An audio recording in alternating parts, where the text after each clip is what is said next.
New tonight, a quick-thinking Valley teen doing the right thing. Glendale police shared this video after a 14-year-old girl says 37-year-old Isaiah Navarro tried to speak with her when she was walking home from school and asked for her phone number. Instead, she gave the man her mom's number.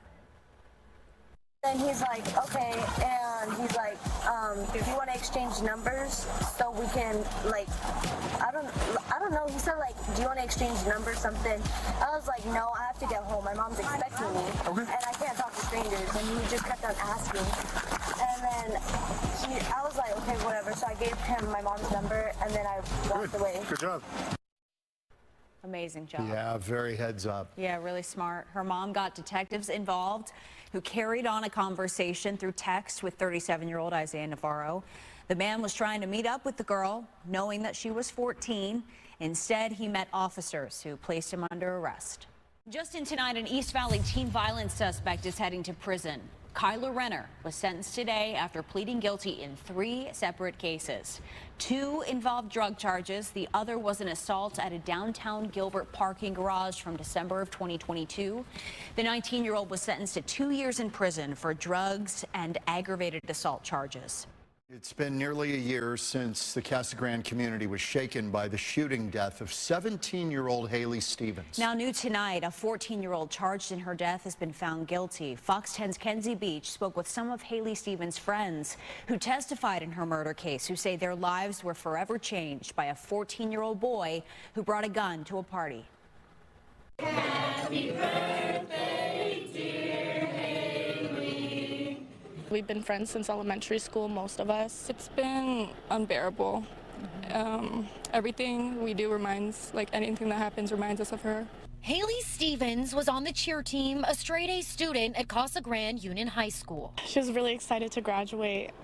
She had offers from different schools, multiple scholarships. Her plans to go to ASU and cheer on the Sun Devils were cut short. Haley and her friends were caught in the crossfire leaving a party last November. Haley was shot in the head and died. Her friend Kylie was shot in the arm. If we left a minute later or a minute earlier, we wouldn't be caught. Just the wrong place at the wrong time. The group of 8 best friends, graduation pictures, school dances, and graduation day, now forever missing Haley Stevens. It's just us forever. No matter where you are, we'll always be together. Put it with my infinity necklace so that she's with me everywhere I go. He took our best friend, and I don't think we'll never be able to get that back. The 14-year-old shooter was unable to be tried as an adult under Arizona law. The girls remembering the moment they learned the judge found the shooter guilty of second-degree murder. You know, he may not be serving such a long time, and that's really upsetting. It doesn't bring her back. You can't go ruining people's lives and taking it away and expecting a slap on the wrist. I don't think any 14-year-old should even be attending a party nor have a gun in his hand facing it at anyone in the first place.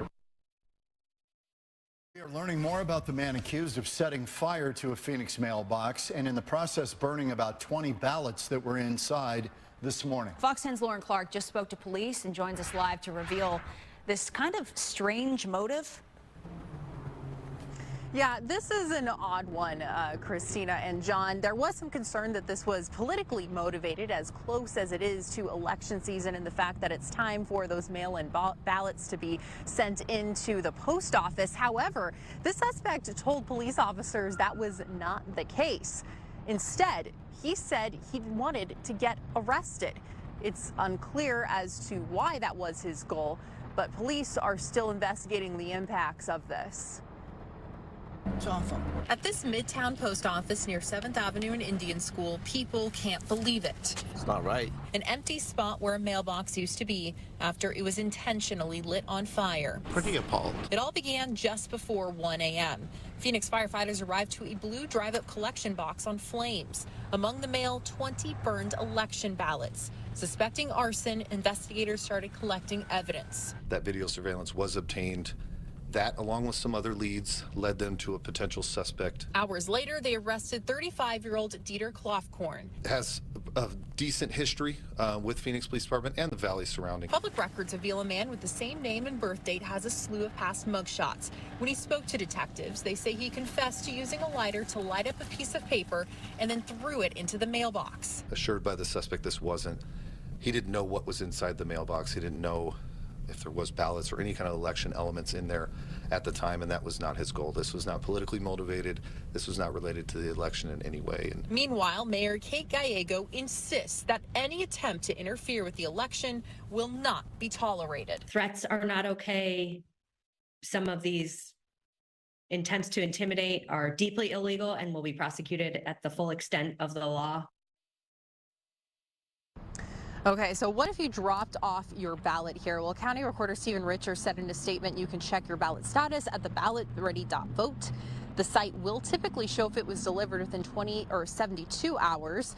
And tomorrow is the last day to request a replacement ballot. You can do that at request.maricopa.vote. We'll have a link to those websites at fox10phoenix.com. And as a reminder, it's a federal crime if you're going to be vandalizing a mailbox, and it's punishable up to 3 years in prison and a $250,000 fine. Reporting live here in Phoenix, Lauren Clark, Fox 10 News. New information tonight after an arrest connected to shots fired into the Democratic office in Tempe and several political signs placed in Ahwatukee with bags of white powder and razor blades attached. The suspect is 60-year-old Jeffrey Kelly. He's accused in both cases. Fox 10's Brian Webb joins us live in Tempe tonight with the latest. It's been a busy day and police have been talking, and so has the county attorney. That's right, John, and beyond the bullets and razor blades that we heard about, based on the evidence found, authorities believe Kelly was ready to commit an act of mass casualty. And Mr. Kelly, may I have your name and date of birth?